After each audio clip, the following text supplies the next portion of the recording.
panahon, may isang barangay na nagngangalang Matias na pinamumunuan ng isang dato. Tunghayan natin ang pamumuhay nila dito mula sa pagbuka ng araw hanggang sa paglubog nito.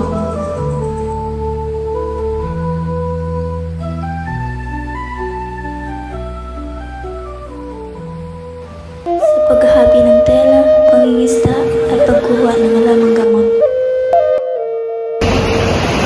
Habang ang mga kalalakihan nangingisda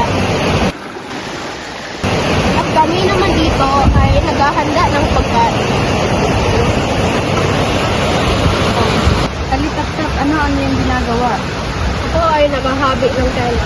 Ikaw saan ka patungo? Ako'y namimitas ng halamang gamot.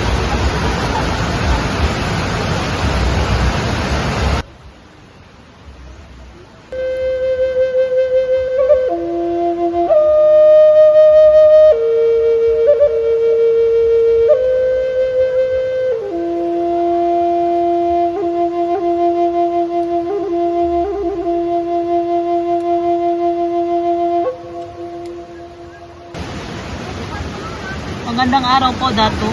Magandang araw. Ang ganda naman ng iyong pagkagawa. Pagpatuloy mo lang yan at ako ay pupunta muna doon. Po, Dato, maraming salamat.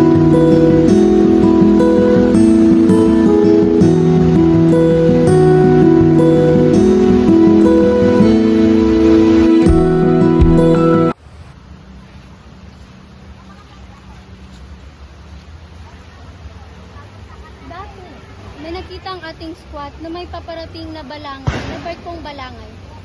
Isa mula sa Luzon at isa mula sa Sulu. At nakita na namin ang tubig, walang paparating na bagyo.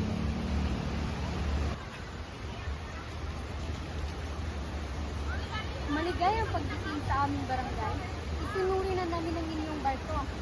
Lahat ay ligtas. Maraming salamat. Magandang umaga, Dati. Kami pala yung mga ngalakal na pinadala galing sa Luzon. At ako naman po yung galing sa Sulu. Ano ba ang inyong mga dala at papalitan namin ito ng kaming bakal na ginawa ng aming puta? Kami naman ay Persiras. Halik kayo at tignan natin ito.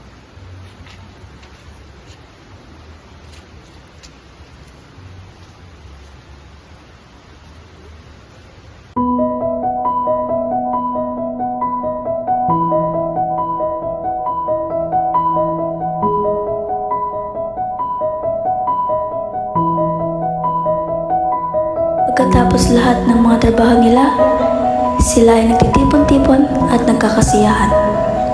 Pre-colonial Filipinos was all about unity, respect for natures, and sharing with each other. These traditions are still alive in us today.